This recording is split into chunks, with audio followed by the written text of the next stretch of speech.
It's Pride Month, and you know what that means. You have an excuse to check into your local bathhouse, rent a room, get on all fours, and leave the door open. And no one can say anything about it. Pride allows us to experiment with those sides of us that we might actually keep tucked away. If you're thinking about visiting a bathhouse for the first time, Pride might be the right time for you to do it. And of course, for the seasoned sauna goers, Pride is like Christmas, so much to unwrap and surprises around every corner. It's 2025 now, and there's been a few adjustments on how to approach a visit to the tubs. In this video, we'll look at what the larger crowds mean for you. We'll talk about consent, trans inclusion, new and different ways to protect your sexual health, and cover some pros and cons of visiting a bathhouse during Pride. We have a lot to cover, so let's get into it. Pride is a time to be with friends, dance at a beer garden, watch a drag show, and of course, hop on your favorite cruising apps. All month long, I'll be posting new content to my OnlyFans and Just for Fans pages. You can check them out by finding the link on my website found in the description below. Let's start with the main difference of what a bathhouse usually is versus how it is at Pride. And I am talking, of course, about the crowds. Now, of course, if we're talking about crowds, we're talking about lineups. There is going to probably be a lineup to get in, especially if you're going at the peak times. So you have to keep that in mind. Do you mind waiting in line? Do you prefer getting there earlier to try to avoid the lines? Either way, you're going to have patience. And patience is something that's going to come up a few times during this video, but you're going to have it if you're visiting a bathhouse during Pride. Because also, there will probably be a wait list.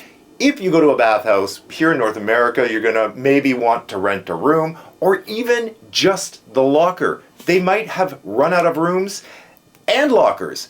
You could be on a waiting list for either or both. You may just be given a plastic bag to throw all your belongings in and told to watch the screen to see when your number comes up so that you can be given a locker or given a room. So just be understanding, patient, flexible, and polite. It's going to continue once you're inside the space. The amenities like the jacuzzi, the showers, the steam room, the maze, the dark areas, the halls, everywhere is going to be busy. There are going to be people everywhere milling about. Another thing that the crowds bring are out-of-towners. And out-of-towners create a really good chance to meet new people. Because usually when people are from out of town, they're on vacation, they're just visiting, they're a little bit more social, and it's Pride. So if you are chatty, if you want to get a chance to meet new people, this is a really good opportunity. A higher percentage of the people are open to talking and meeting new people because that's what Pride is all about. You can show them around because usually a bathhouse is a bit mazy. They might have some questions. They are new meat. Enjoy it. This isn't the last thing that the crowds will bring, but it's certainly a big one, is that people are partying. So what does that mean? They are drinking. They are consuming drugs. I am not condoning that. That's not what this is about. What I am talking about in this video is the reality that people will be inebriated and people will be high. So what does that look like for you navigating a space like a bathhouse? If you're not partaking and you are witnessing it, here are a few things to look for and a few different ways that you can handle it. If somebody is drunk, probably you have a lot of experience with that. We know what that's like in the bars. So let's skip straight to the drugs. Popular ones are GHB, which is a clear liquid. If somebody is mixing GHB with alcohol, that is a big no-no. If you see that happening, warn them. That is not a good idea. The symptoms of GHB, if you notice somebody is slurring their words, they're stumbling around, they look drunk. It's often mistaken for somebody who has had way too much to drink. You may just end up passing out on G, which happens a lot because GHB is very easy to overdose on because it's a liquid, it's hard to measure. Dosages. And you have to time between the dosages because you don't want to take too much in, like one sitting. you're going to overdose. So what you need to look for is somebody who is losing control of their faculties. If you do see that and you realize that somebody is having trouble that way, whether it's alcohol or GHB, if you can get them to a safe space, if you can get them to the room, if you're in the room and you're noticing that they're struggling, you can always tell somebody who works at the bathhouse what is going on, because it's better to be safe than sorry. You don't want to have somebody overdosing, the ambulance is called, then everybody's time is ruined. So if somebody seems like they're really struggling, go talk to somebody and get the staff involved. Again, this is not your job to take care of it, but look out for your fellow bathhouse mates. Another popular drug, of course, is meth, crystal methamphetamine, Tino, whatever you want to call it.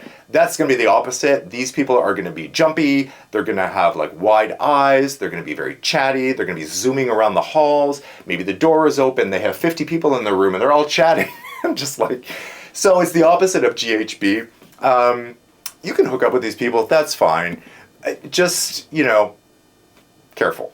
Meth is a hell of a drug. Poppers are often involved in these situations. You don't really want to be mixing poppers with other things like GHB or Viagra and Cialis, because there's lots of like blood pressure stuff going on. I know that was a lot to take all at once. I guess the point is, drugs are there. If you see it, I would say mind your business, unless somebody is becoming a hassle to somebody else, if they're becoming rude, if they're getting in the way, or if they're passing out and it looks like they are a danger to themselves or somebody else, then talk to the staff. Otherwise, steer clear. And hey, if you're liking this video and you're finding it helpful, make sure to leave a like and subscribe to the channel so you don't miss a thing. And if you're a fan, why not consider becoming a member of the channel by finding the join button on the right-hand side of the main channel page. Thank you for the support.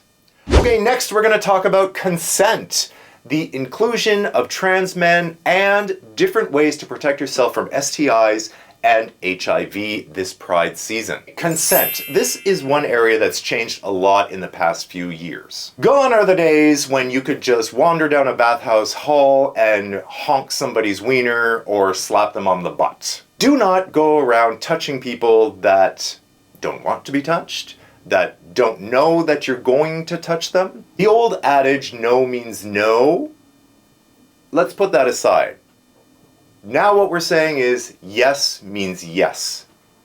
What that means simply is no means no was basically you approach somebody, you're touching on them, they say no, you have to respect that. We're skipping that step now. Do not go up to somebody and touch them. What you're going to do is go up to them, make the eyes, make it obvious you're into them, say something to them, start a conversation. When you get the yes, yes means yes. When you get that yes, you get that go ahead, then you can proceed and start macking all over them. It's a bathhouse. I know, I get it.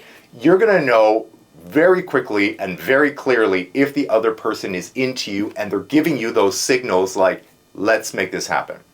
If you are unsure about the signals, if they don't even know you're in the room, if they don't see you coming because they're not even facing you, do not touch them. The only exemption, no, that's right. The only exemption, of course, is the dark rooms. The dark rooms are a free-for-all. You go in there and it's about touch because you can't see. So if really you don't want to get consent from somebody, if yes means yes is not your thing, then go hang out in the dark rooms because that's where you belong. Make sure the person sees you, make sure they're into you, and get that consent. Another area that is relatively new to saunas is the inclusion of our trans friends, particularly trans men. Now, I recently sat down with Francis on my podcast, Queerly Us. If you missed that, you can check it out right here. We talk a lot about this subject. In this situation, with the inclusion of trans men in these spaces, consent is crucial. The yes means yes is crucial. Talking, asking questions, being an ally means being polite, means supporting them even when they're not in the room. If for some reason you do end up in a room, doors close, it's the two of you, and you were expecting something else. For some reason, if you were expecting a cis man, do not react negatively. Do not overreact. That shouldn't happen. I mean, you should have had a conversation before. This is something that probably won't happen to you, but if it does, do not react negatively. There is no space for that. There is no room for that. There is no reason for that. Our final little chapter here is sexual health and how to protect yourself this Pride season from STIs and HIV. Condoms, believe it or not, are still a thing and they work. So slap on a condom if you're worried about STIs and HIV, if that's your preference. Now, if condoms aren't your thing, you're in luck. You don't need them anymore because we have PrEP. PrEP is a pill that you take once a day, or you can have a shot every 2 months that prevents HIV infection. Now, PrEP is for HIV only, not for STIs. STIs is going to be another conversation. And if you're HIV positive, it's very important to stick to your routine, whether that's the pills or you're getting your shot every 2 months.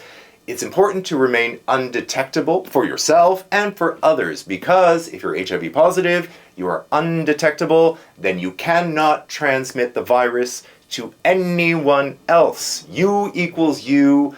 Undetectable equals untransmittable. And one final thing is for STIs, so you may have heard of DoxyPep.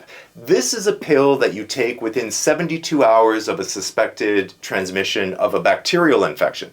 So what DoxyPep is good for is chlamydia and syphilis, and to a lesser degree gonorrhea. Say you had a big Pride blowout and you were with a lot of people.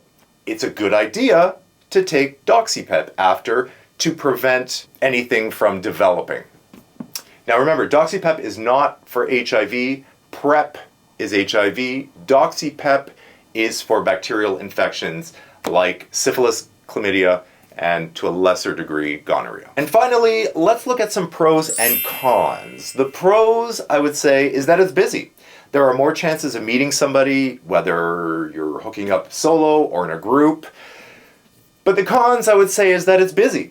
And everyone is looking for a 10 plus. The 10s are looking for 12s. Nobody is hooking up. Lines are insane. Your patience needs to be on point. And it can end up being more social than anything else. So there it is. Everything you need to know in 2025 to have success at your bathhouse this Pride. Just remember, be patient, be flexible, communicate with your words, and most of all, be kind to one another, because more than ever, we need to love each other and take care of each other. Happy Pride season. My channel is made possible through the support of my patrons. Patrons of my channel get advanced access to videos and behind-the-scenes videos with updates that I don't share anywhere else. And for a deeper dive, why not sign up for my newsletter? It's absolutely free and full of discounts on fun stuff for you to enjoy. Sex toys. For all the ways you can support, just go to patrickmarano.com. It's linked in the description below. And I will see you in the next video. Mwah!